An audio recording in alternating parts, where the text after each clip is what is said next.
Shalom family, this is again your boy, Yohanathan Hebrew Prince, coming to you on the Shabbat, also known as the Saturday, the Sabbath. And I want to say to everybody, Shabbat Shalom. I say again, Shabbat Shalom. Blessed be the name of the Most High Yahuwah. This is the day that Yahuwah has made. Let us rejoice and be glad in it, for he is good, he is gracious, and his love and kindness endureth to all generations. Hallelujah. Coming to you this morning with a beautiful lesson that the Most High laid upon my heart sometime late last night. And what we'll be doing today is dealing with the elephant in the room called the Torah. Now, if you go on my page, on my channel rather, you'll see that there's a lot dealing with the Torah, still dealing with Tehillim chapter 119, still dealing with the benefits of the Torah, and also dealing with the false philosophy or theology that's been put out by the Christian church that we no longer need to follow these laws. And I say again, and I almost say this in almost every video, is that I'm not dealing with Christians as in the individual. I'm talking systematically. Now, if you just happen to be an individual that subscribe to that religion, then unfortunately you are part of that system. However, you have the decision. You have the right to choose. Therefore, I will deal with Christianity. Why do I deal with Christianity so much? Because I was a Christian at one point. That is part of my testimony. That's part of where I come from. And also I deal with it heavily because I realize the effect that this particular religion has on the so-called black, the so-called African American, the so-called Negro. I see the effect it has on it. I am a first-hand experience. I have first-hand experience with the effects of this particular religion. Granted, I have definitely went into other religions as well, personally. However, the one that has had the greatest effect on me personally is Christianity. I was raised up in the church, so that's something I deal with heavily because this has a strong hold on our people unlike any other religion. Christianity, and not only on just my people, but people across the world. Christianity is a very strong religion, but it's just that, a religion. And if we're talking about connecting to the Most High Yahuwah, and we're talking about getting closer with him, and if we're talking about being righteous before him, you're not going to find that righteousness, peace, or security in any religion. Well, you're using the Bible. The Bible is not based on a religion. Religions are based upon the Bible. Think about that for a minute, family. The Bible is not based on a religion. The Bible predates religion, period. But religions are based upon what they take out of the Bible. If you go into the different sects of Christianity, all they did was went into a part of the Bible and say, hey, we're going to use this part right here and we're going to make an entire religion out of it. The apostolic being one. Went into Acts, the book of Acts, read just a couple of chapters, the first 2 to 3 chapters, I think even 4 maybe. Looked at speaking in tongues and built the whole doctrine off of it. Think about that for a minute. So when you talk about religion, when you talk about Christianity, when you talk about how the effects of these religions are having on our people, I have to deal with it. I have to go deep into it. And I have to address the elephant in the room, which is the debate between Torah versus no Torah, law versus no law, following the law or doing away with the law. Because I'm telling you, family, whether you are of Israelite stock, which is of the so-called black African American Negro, or not Israelite stock, which are the nations of the world, that law is still relevant to anybody. But I definitely address it specifically to my people because that's who the law was given to. And the way this thing was supposed to work was that the law was given to the Israelites, and the Israelites were supposed to be the priests of all nations and give it to the entire world and teach the world how to follow the precepts, the statutes, the laws and commands of the Most High Yahuwah. That's the way. The Most High has an order. And the order, if not followed correctly, we will not see the true blessings of that order. The order is supposed to be followed. The order is supposed to be a certain way. And once that order is circumvented, we experience issues and problems. And that's what we're dealing with today, family. That's what we are going through right now. Not only as a so-called Black African American Negro people, but also the nations of the world. The issue is we have circumvented the order of the Most High Yahuwah, and because we have decided to pervert the order, well, you look in society and you'll see exactly. Open up your eyes, you'll see what's out there. That's because we decided to go against the order of the Most High and go with the order of man.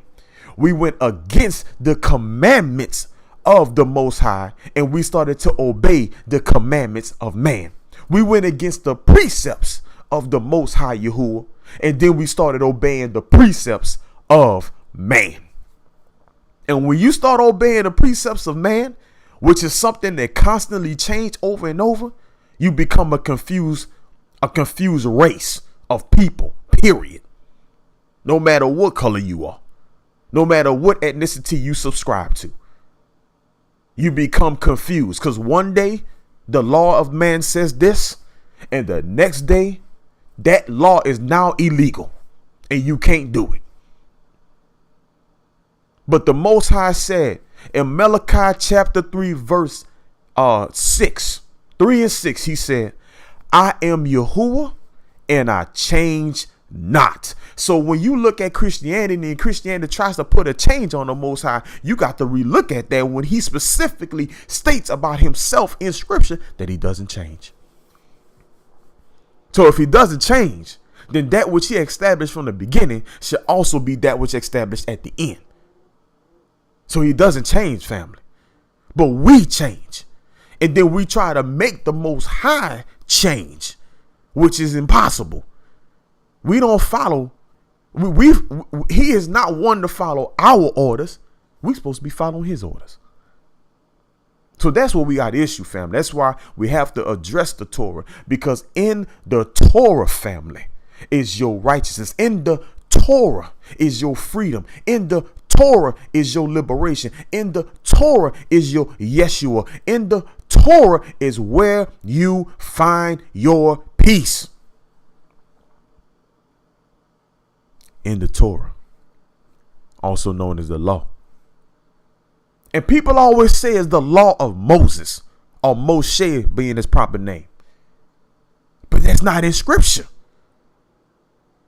These are the Most High's laws. And he says that's a lot.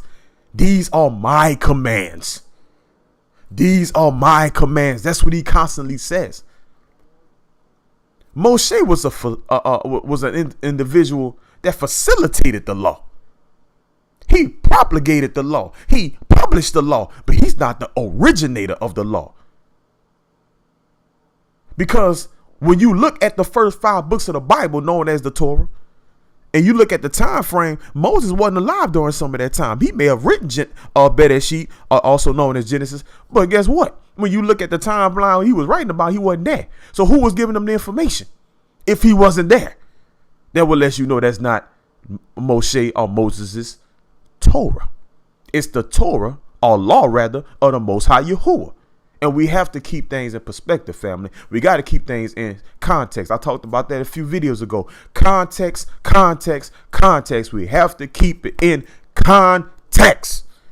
When you take stuff out of context, you lose the true meaning of that statement. I don't care what you reading. I don't care what school you in. I don't care who you talking to. I don't care about the conversation. If the article, the documentary, the book, or whatever you doing is taken out of context, you just lost the validity of that conversation. You just lost the validity of the information that's being promulgated in that work. You cannot take something out of context and say, I have gotten the full comprehension of this particular work. That's wrong, period. So we got to go back and put this thing in its proper context, family.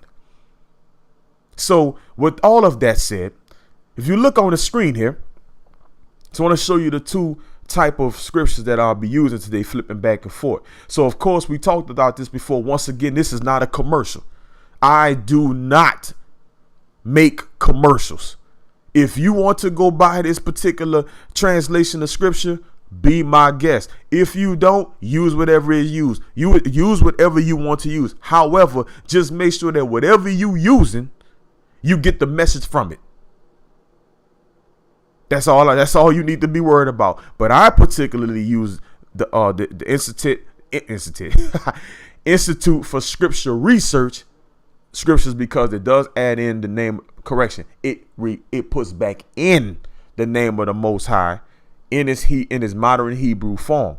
I like that because I'm tired of looking at the Lord and God when when those deities I don't worship. God is his own deity.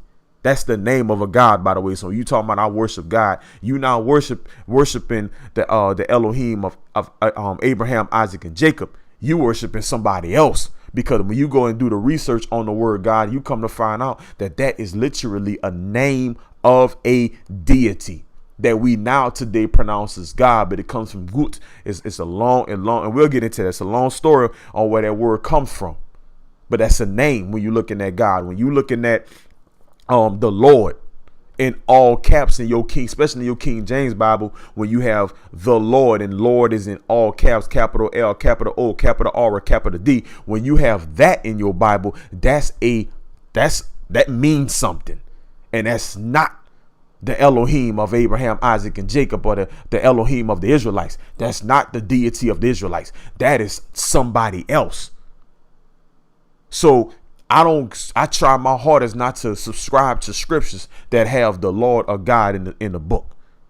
There's one of them here, the Institute for Scripture Research.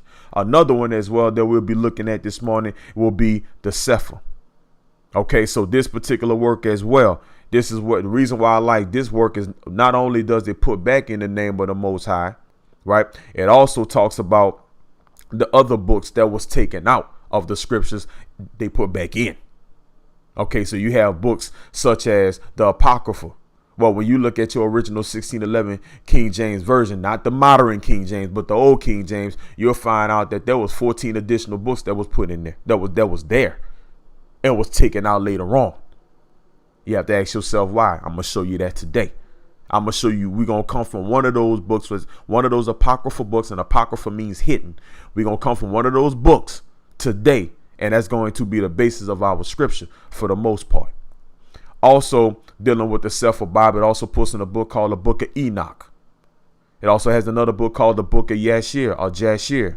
It also puts in there the Book of Jubilees. All of these works help you comprehend more and makes the Bible make more sense when you're reading it.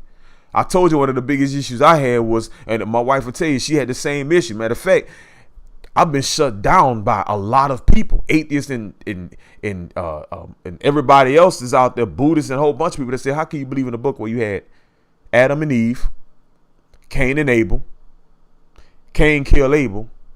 So that's 3 people. You have 2 males and a woman left on the entire earth. And then this old random woman pop on the scene that Cain marries and then go builds a city in a place called Nod. First of all, where did the woman come from? If it was only Adam and Eve, Cain and Abel, Cain kills Abel, that's 2 males. The Bible never said that Cain had sex with his mom, so that would be quite disgusting for the earth to come that way anyway. So that happens. That didn't happen. But then this random woman just pop up out of nowhere. And then it says he got married to this woman and then went off and built the city. Built the city with who? Yeah, 2 people. Him and his wife, him and this random woman that comes out of nowhere went to a place that was never spoken about that's now named Nod. And what? But when you read Jubilees and you read Yashir and you read the other books of the Bible that has been taken out that are now being restored, it makes a lot more sense. That's where this Bible come into play right here, this particular translation. So just wanted to show you, if you're wondering, well, what is he reading? This is what I'm reading. We're looking at the eth-CEPHER and we're looking at the Institute for Scripture Research. So now, with further ado, we're going to start off with Tehillim, chapter 119, and we're going to start at verse 121. And I pray, family, that you open up your heart. I pray that you open up your mind and your spirit and let the Most High Yahuwah pour into you. And now we're going to read a little bit of this because we're still pressing through this.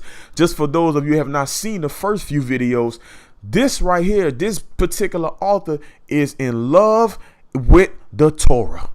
This is in the middle of your so-called King James Version, the 66 books version. This the middle of your Bible. This is 176 or 75 verses is what we're dealing with right here. And right now we have verse 121. And this author of this particular psalm, all he talking about is no matter what he's been through, he's asking the Most High to teach him the commandments, teach him the Torah, teach him the precepts, teach him the witnesses, teach him the testimonies of the law. He wants to know. He wants to make sure that he's keeping them. He's been through hell and high water. His enemies has been in his face. He's been down. He's been up. He's been all kind of different mindsets. But yet and still, dealing with the Torah, he still is following. He will say he will not forsake the Torah. He's not going to forget the Torah. He want to be taught the laws. This individual is bent on following the Torah. So what we're going to do today is we're going to continue to investigate on why. What are the benefits of following the Torah? What is that we've not been taught in the Christian church? Why are we being taught to get away from something that the Most High allowed an author to put inside of this book, the benefits and the resiliency of following the law? Let's look at it. So it says, I have done right ruling in righteousness. Leave me not to my oppressors. Guarantee your servant's well-being. Let not the proud oppress me. My eyes have pined away for your deliverance and for the word of your righteousness. Do with your servant according to your loving commitment and teach me your laws. I am your servant. Make me understand that I might know your witnesses. It is time for Yahuwah to act, for they have broken your Torah. Therefore, I have loved your commands more than gold, even fine gold. Let's pause right there, family. This author just said in verse 127 that he has loved the commands of the Most High more than gold, even fine. So not just the regular gold, but the refined, the gold that been through a little bit to be made better and beautiful. The fine gold, the gold you in today's time go to the store and make sure you buy the 24 karat type stuff. The bling on your neck and on your hands and your wrists, that when you going out to wherever you going and you want to look good, you make sure that gold is refined, it's fine, it look nice, fine, divine, sublime, prime, and right on time. That's what you wearing. He said he loved the law.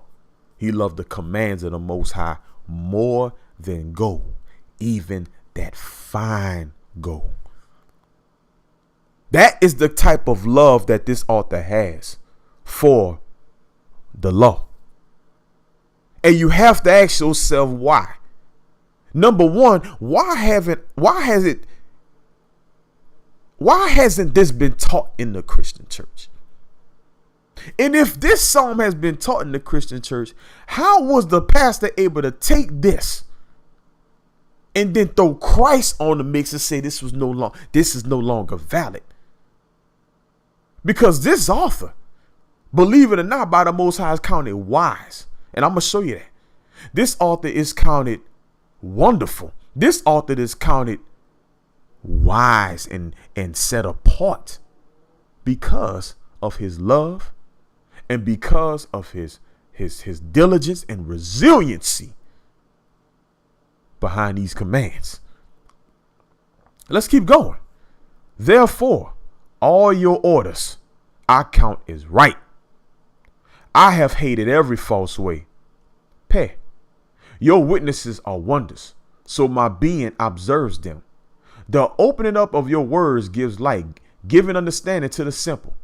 I have opened my mouth and panted, for I have longed for your commands. He's longing for the commands, family. Let's keep going. Turn to me and show me favor according to your right ruling toward those who love your name. And we're going to talk about this right here.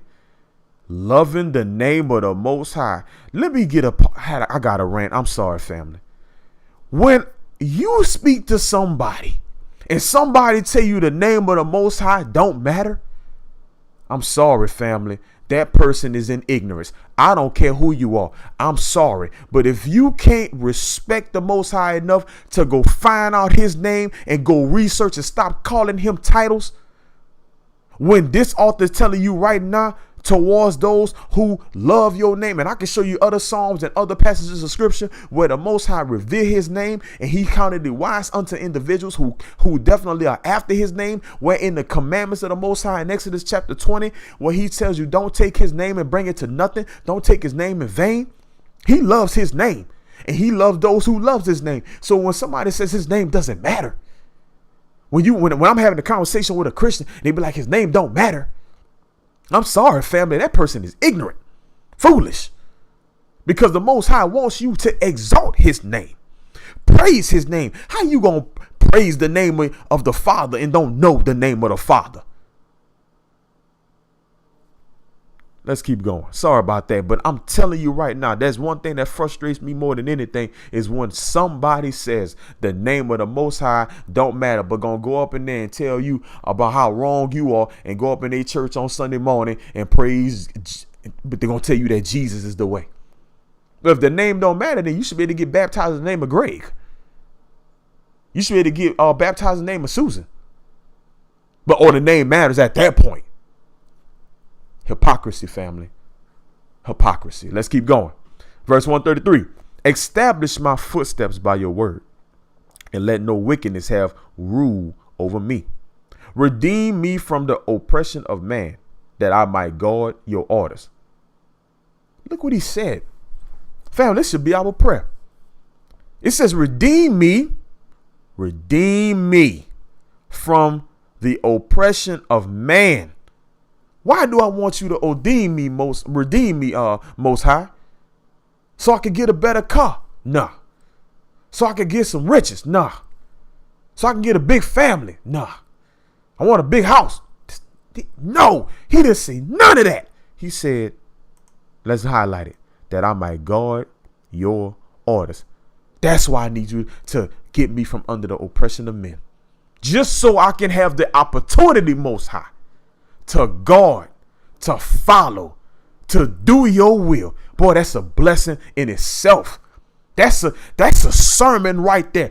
We could stop right there and just have a dialogue about that for the next 2 to 3 hours, just off of that one statement. Look what he says on the next one. He says, make your face shine upon your servant and teach me your laws. He says, streams of water have run down my eyes because they did not guard your Torah. And family, I'm not going to sit up here in front and say that tears are running down my eyes. But I will tell you this. My heart aches for my people who consistently every Sunday in, Sunday out, week in, week out, month in, month out, year in, year out, go inside these churches that's teaching people that the law is no longer relevant. That makes me upset because it's taking away your ability to reason correctly. Taking away your ability to see the truth in the matter, taking away your ability to get true liberation, taking away your ability to get free from bondage, taking away your ability to have true wisdom, taking away your ability to have true understanding. When the pastor get up there and tell you not to follow these laws, he's taking or she's taking away your ability to do that. taking away your ability to be counted wise and righteous before the Most High, because you can't be righteous. And that's in these scriptures. You cannot be righteous unless you are following the commands of the Most High, period. You can debate me all day. You can try to go up into Pauline letters and try to find where he says about the law and go and done. You can do whatever you want, but I'm going to tell you something right now. That's not anything you can show me that's going to make these 176 verses in this particular psalm null and void. You're not finna tell me that from Bereshit or Genesis all the way through the Malachi, all the way through the Maccabees period, all the way from Proverbs to Psalm to Ecclesiastes to Ecclesiasticus to all of these different passages to the wisdom of Solomon. You're not going to tell me that the Most High dealt with his nation all those years, decades, centuries, millennia. You're not going to tell me he dealt with his children that long and based their righteousness off of a law only to change it later. You not finna tell me that. Well, it's in my Bible. We can debate that all day. And if you're coming from that New Testament, be careful. Because if you haven't researched where that New Testament come from or how it got placed in the scriptures, then now you're speaking ignorantly on that topic. Everything that glitter not gold. Remember that. So if you coming from the New Testament to try to shatter the old, you already wrong. You already misguided. And obviously you've been indoctrinated to believe that. I've asked this question before, but why would the Most High deal with his children?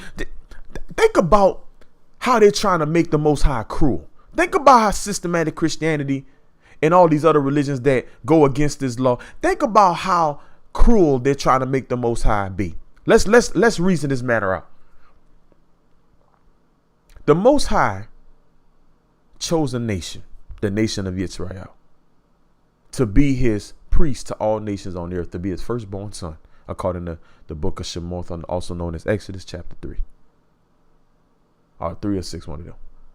But in the book of Exodus, he talks about the nation of Israel being the firstborn.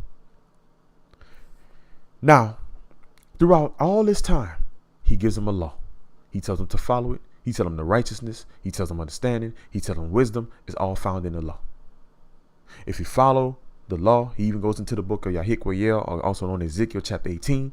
And he tells them that if you follow the commands of the Most High, you turn from your wickedness and follow these laws, then you will be counted wise and you will live. You will not die. He also says in books like 2 Chronicles chapter 7, verse 14, about turning away from our wickedness, following, going unto him. Go read the scripture. But basically getting back to his laws and getting back to his righteousness, we'll be fine. He will heal our land. He will heal us as a people. When you go to Deuteronomy chapter 28, Leviticus chapter 26 says that the nation of Israel, if you follow the commands of the Most High, you obey the word of the Most High, you listen and hearken unto the voice of the Most High, you will be the head, not the tail. You'll be above, not beneath. Right? You'll be the lender, not the borrower. Now, you will be all of this, and this is all based off of our obedience to the law. Many people died, got in trouble, went into captivity because of disobeying the law. Many people got killed by the Most High. All others that was following the law, because the nation was trying to either obey or they were disobedient to the law. Now, after all of that, this Christ figure come up and do away with the law as Christianity preaches. The law is no longer relevant. And now we just got to follow Christ and believe in him in his name. Question, family. Why wouldn't the Most High have just done that from the beginning if Christ was always the answer? Why would you take a people and make them believe one thing for millennia and then turn around and say, my bad. I met my son. Although annihilated a lot of y'all. And although I've killed some of y'all, and although I've counted y'all, some of y'all wicked, and I didn't give you the full remedy because I should have sent my son from the beginning, but I'm going to send him now, and y'all just going to have to deal with it. The ones that died before, they just going to have to deal with it. That don't make sense, family. The Most High is not that kind of Elohim. He's not cruel. What he established from the beginning is that which is at the end. He uses words in his scriptures as forever or forevermore or from generation to generation or until the generations end. He uses these phrases in words, family. And you trying to tell me that all of a sudden there's been a change and some figure that came down here from him and it changed up the whole scope? Then why wouldn't he have done that from the beginning if he knew the son was the answer already? I tell you how they trying to paint the Most High as being cruel, but that's not how he operate. That which is from the beginning, which was his law, is also at the end, which is his law. You cannot escape the law. The law is important. Inside of the law is where we all find our wisdom and liberation. You don't believe me? You don't believe what this author's saying? If you're not following with me, then let's make it plain. Let's go to this work. Remember, I told you that we're going to be using the eth-CEPHER, and we're going to be using the scriptures. So now I'm moving into the eth-CEPHER scriptures. And I want to show you, just to make sure you see it, right up here. Name of the book is Sirach, also known as Ecclesiasticus. Not Ecclesiastes, Ecclesiasticus. This particular book was one of the 14 that was taken out. Well, let's see why it was taken out. Let's look at a particular passage of scripture dealing right down here in 39. Right there, you see it. Let's look at this. I'm going to zoom in for you a little bit so we can get a very good view of this right here. And I want you to see on what we're dealing with. There we go. Let's look at it, family. It says, but he that gives his mind to the Torah of El Elyon, or the Most High, and is occupied in the meditation thereof, will seek out wisdom of the ancient. Let that marinate, family. This is what I'm talking about. See, this is why this book wasn't in here. Because we finna get off into some truth. We finna get off into something nice. Everything I said previous to getting to this was introduction. It might be a little long-winded, family. Might need to listen to this in a couple parts. But I'm telling you right now, this is Shabbat lesson. And I tend to take my time on a Sabbath. See, now we getting into something deep right here. If you are in the meditation thereof of the Torah, let's go back. He that gives his mind to what? The Torah of who? El Elyon, the Most High. If you give your mind to the Most High and you are occupied in the meditation thereof, you will seek out the wisdom of the ancient. We talking about the ancient. We talking about things that we don't know. We talking about things in the times of antiquity. If we stayed our mind on that Torah and if we meditate in it, let's keep going. Boy, I'm excited. Hallelujah today. It says, and be occupied in prophecies. You can't know anything about no prophecies if you're not up in that Torah. If you disobeying the Torah and then trying to be prophetic, wrong. If your apostle up there talking about they can see your check number, that's because they already knew what you were finna pull out. But they ain't giving you no real prophecy.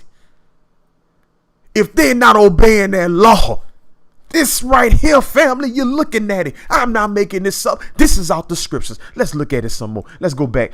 Let's go forward. I can't keep going back. This video will be 4 hours long. It says he will guard the sayings of the renowned men. What does renowned mean, family? All right. Let's look at it. Let's pull it up. Let's go to the online etymology dictionary. And we're going to look up renown. Let's look it up. Hopefully I spelled it right. Look what renown means according to the etymology of the word, the genesis, the beginning of the word. Renown, celebrated, famous, late 1400s, past participle adjective from renown. Let's look at renown. Here it is. 1300s is where this word comes from Anglo-French, renown, Old French, renown, fame, reputation. And look what it make famous, right? Repeatedly. What else do we have in here? Make known. We talking about famous individuals. You want to know how to get up among them and guard their happenings, their secrets? Get up into this Torah. Get up into this Torah, family. He will guard the sayings of renowned men. You talking about renowned men, men of other in high importance. And where subtle parables are, he will be there also. He will seek out the secrets of grave sentences and be conversant in dark parables. I'm going to tell you what they say in their family. You're going to be on a whole nother level of awakening. You're going to be on a whole nother level of enlightenment. You'll be on a whole nother level of comprehension. You won't just understand something. You won't be under it. You'll be able to overstand it. You'll be able to understand it. That's where those words come in. Oh, I'm getting chills right now because that law is real, family. You will know deeper meanings behind matters if your mind is on that Torah. And if you are occupied in the meditation thereof. This book was taken out the scriptures, family. This was taken out. This entire book. They didn't just manipulate the verse. They didn't just massage the chapter. They took the whole book out the Bible.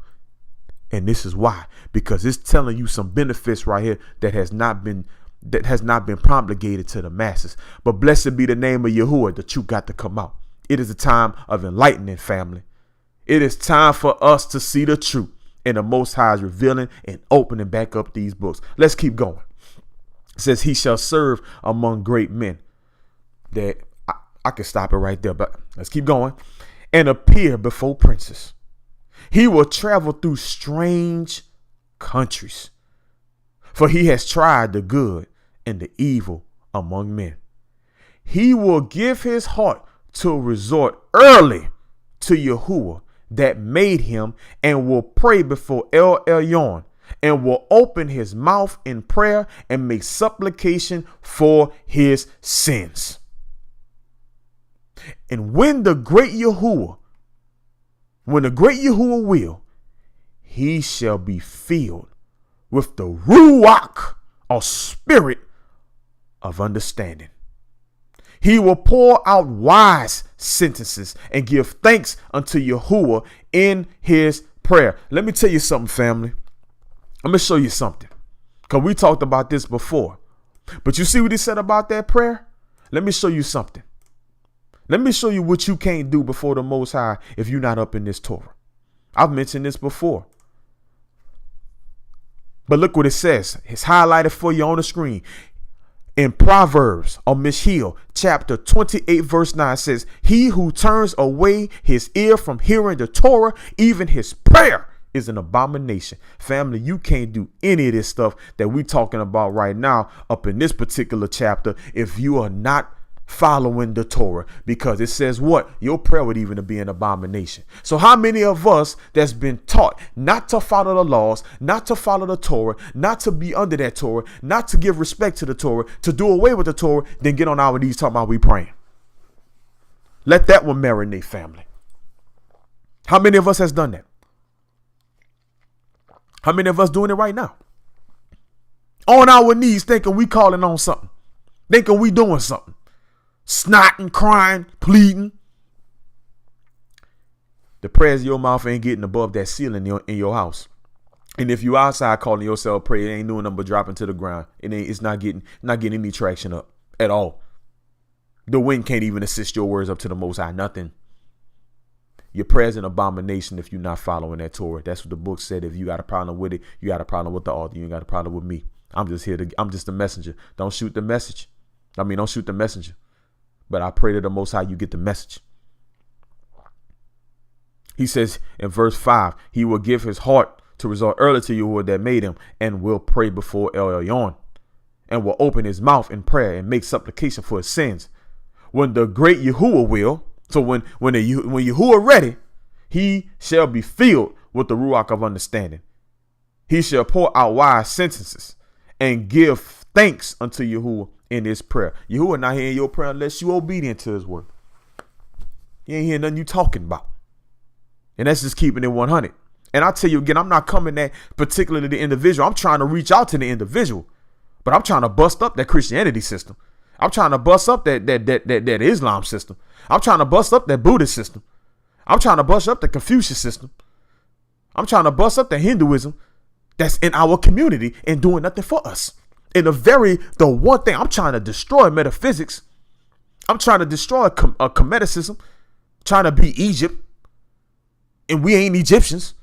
I'm busting up the Egyptology. I'm busting up all that. I told you in my page, if you have read my about page, my goal is to intellectually, philosophically, psychologically, and spiritually bust up everything that has nothing to do with us. It has absolutely nothing to do with us. And the reason why we as a people, the so-called Black, African American, and Negro, is walking around here confused and deranged is because we are involved in everything we're not supposed to be involved in. And the one thing we're supposed to be involved in, we want to let alone. Some of us right now that's listening to this message, Bible's dusty. Haven't been open in years. Some of us, the only time to get open is on Sunday morning. And now we go to some churches where you don't even have to bring your Bible, just look at the screen. So you come to the church where you're supposed to get your instrument of war refined. You leave that thing at home and say, I'm gonna just use somebody else's on the screen. By the way, you gotta leave it at the screen. Leave your weapon in the church because that's theirs. You borrowed it. Foolishness. And then look around our communities and wonder why we jacked up. Wonder why we have issues with the police. Wonder why we can't get no laws passed on our behalf. Wonder why we don't own anything. Wonder why we can't build any banks. Wonder why we can't own any land. Wonder why we own less than 1% of anything in the world. The reason being is because we disobedient to the Most High. He's not going to bless us. The blessings is in the law. The blessings is coming back to his laws. That's what the blessing is. Verse 7.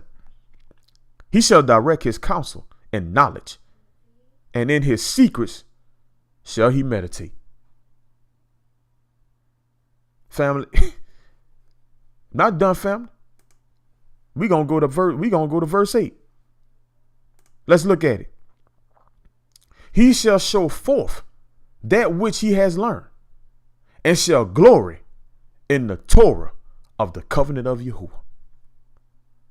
Many shall comprehend his understanding, and so long as the world endures, it shall not be blotted out.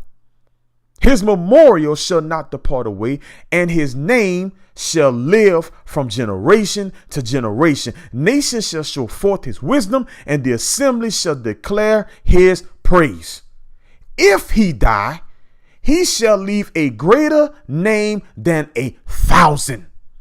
And if he lives, he shall increase it. This is the individual that is following the law of the Most High. Now think about that for a hot second. The individual that's following the Most High, the one that's having his mind. Let's look at it. But he that gives his mind to the Torah of El Elyon and is occupied in the meditation thereof. Think about that for a minute, family. This individual right here said, many shall commend his understanding. And so long as the world endures, it shall not be blotted out. His memorial shall not depart away, and his name shall live from generation to generation. Why you think we're reading about Moshe right now, or Moses? Why you think we still hear about Joshua or Yahusha, son of Nun? Why you think we still talking about Joseph, also known as Joseph?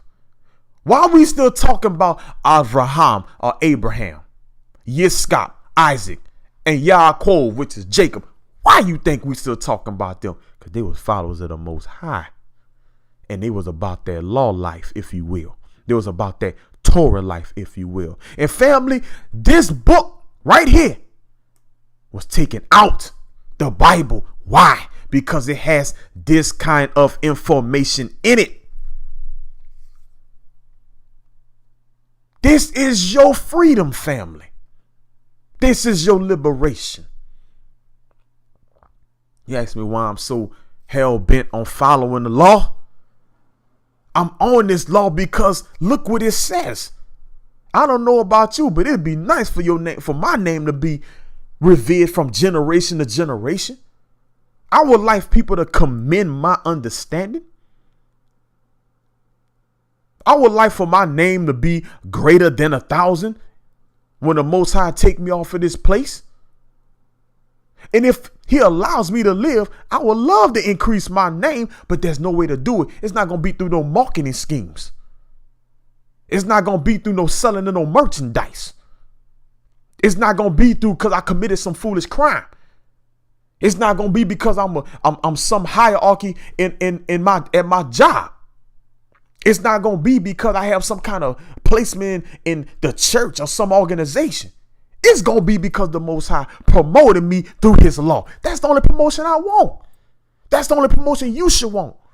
And if you take this and bring it on a grand scale, this was going to be the promotion of the nation of Israel. The so-called black African-American Negro. This was supposed to be our promotion amongst all nations. No, it wasn't. Where did you get that from? Let's show you. Let's show you right now, family. Let's go to Deuteronomy. Let's go to chapter 28. Start at verse 1. Look what it says. Highlight it. And it shall be, if you diligently obey the voice of Yahuwah your Elohim, to guard, to do all his commands that I command you today, that Yahuwah your Elohim shall set you where? High above all nations of the earth. We were supposed to be the promoted ones amongst all nations. That's not saying other nations are garbage and whack. That's just saying like anything else. You have a lot of great basketball teams, but there's only one champ. A lot of great boxers. There's only one greatest of all time.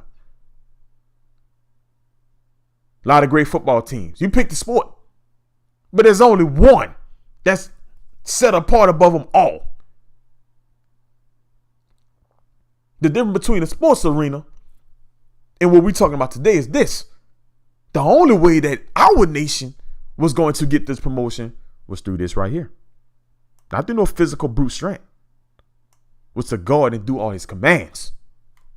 That's what we were supposed to be doing as a so-called black, so-called African-American, and a so-called Negro, these foolish bywords that we'll call. But we are the seed of Yaakov. What we are is the true Israelites of the scriptures.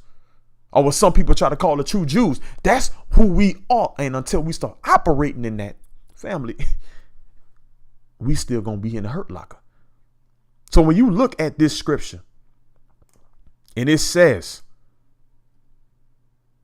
that nation shall show forth his wisdom, and the assembly shall desire his praise. If he die, his name shall be he shall leave a greater name than 1,000, and if he live, he shall increase. You take that same passage, you correlate that with Deuteronomy 21. He's talking about an individual here, of course, not taking this out of context. But when you take this and you mirror it towards another scripture, you just saw it in Deuteronomy 28:1, how this same principle applied to a nation. to the nation of Israel. And where we fall short, and where we fell short and still falling short, is we refuse to follow the what? The Torah of the Most High Yahuwah. This is what we don't want to do, family. It's right there, boxed in on your screen. This is the one thing that we don't want to do. We get wrapped up in metaphysics. We get wrapped up in comedics. We in Islam. We in Buddhism. We in Hinduism. We in every other isms. We in Christianity. We in all of this foolishness, but we are not in the thing that is indicative to us. When you go back, family, and you go back to this passage of scripture right here, and it talks about us getting that wisdom of all the ancients. What did I tell you before? What did I tell you before, family, about this ancients, about getting this wisdom from the ancients? Let me show you something. We looked this up before. Heritage. When you're dealing with the ancients, you're dealing with your ancestors. When you're dealing with the ancients, that's what we're looking at right here. Something you talking about something that your ancestors dealt with. You're talking about your ancestral estate. We covered this in the last video when you dealing with the inheritance of the law that was given to the Most High, given from the Most High to the nation of Israel. It was, the author said, a heritage. It was a heritage. It was an inheritance. And that when you look this etymology up from the 1200s here, it says that which may be inherited. It's talking about our ancestral estate, family. What am I trying to tell you this morning? If I haven't made myself clear, I apologize. If I seemed a little bit too amped this morning, I apologize. But what I'm trying to tell you this morning is that we got to get back to the Torah, family. We need to revisit. I keep saying this over and over. I know I sound like a broken tune, but I'm trying to show you in different passages of scripture why we got to get back to this. What's the purpose of this? Family, I watch the news. I keep up with the statistics. I've had the opportunity to travel a little bit. And what I see, family, is the same curses on our people over and over and over. I see the plagues coming upon our people constantly and habitually. I see the deplorability and I see the anguish of our people. I see the hurt in our eyes. I feel the hurt in my heart. I look at our children and cry out to the Most High for our nation on the struggle that our children are going to have to face. I look at what's happening every single day in and day out in our communities. And I look at all the leaders that's coming up, trying to be leaders, trying to get us to come together, calling for unity. But we all want to unify in the wrong area. We want to unify with Black Lives Matter. We want to unify as Black Muslims. The Christians trying to get everybody, the Black Christians, so-called Black, are trying to come together. Coming up with all these different organizations, wearing African colors, and we not Africans. We lost people. We confused. Everybody has an organization that they saying come back to and be together. But the Most High not going to allow us to get together, family, until we get back to these laws. And the very thing that could put us together, which is through this Torah, is the very thing that we reject. And we're going to sit up in church on Sunday. We're going to subscribe to this Jesus. We're going to subscribe to this Lord, this God. We're going to listen to that little mini God, a demigod, an idol, living idol we got in the pulpit. We're going to sing songs of Zion, if you will, and don't even know that you are Zion. You're going to say hallelujah, not knowing that one, The Yah you talking about is your Elohim, but you replacing him with that Baal that you call the Lord. You gonna holler, we gonna scream, we gonna jump and kick, we gonna pass out. The usher gonna fan the person who passes out every Sunday. You gonna give your 10%. And then after you do that, you gonna lead a church house. And then you're gonna deal with hell for the rest of the week. With no weapon in your hand and no true Elohim on your side. When we gonna change this, family? When are we going to stop the foolishness? When are we going to come back to the Most High so that our nation can come back together? There's no way around it. I don't care how many memes you read. I don't care how many posts you put on Facebook. I don't care how much you think you propagating by sharing little posts here and there. If you not living for the Most High through his law, all is irrelevant. I'll leave you with a scripture. A very important scripture. And this one is going to come from Ecclesiastes. And we're going to come from chapter 12. And we're going to look at something. And what I'm going to do is I'm going to read it not only in the scriptures version, which is the TS 2009, but I'm going to show you something in that KJV. Like I said, you got to go through your different versions to get away from the foolishness so that you can put it all together. It says right here in verse 13, it says, "Let us hear the conclusion of the entire matter." This is the conclusion, family. Fear Elohim and guard his commands, for this applies to all mankind. So I promised you I was going to show you the KJV.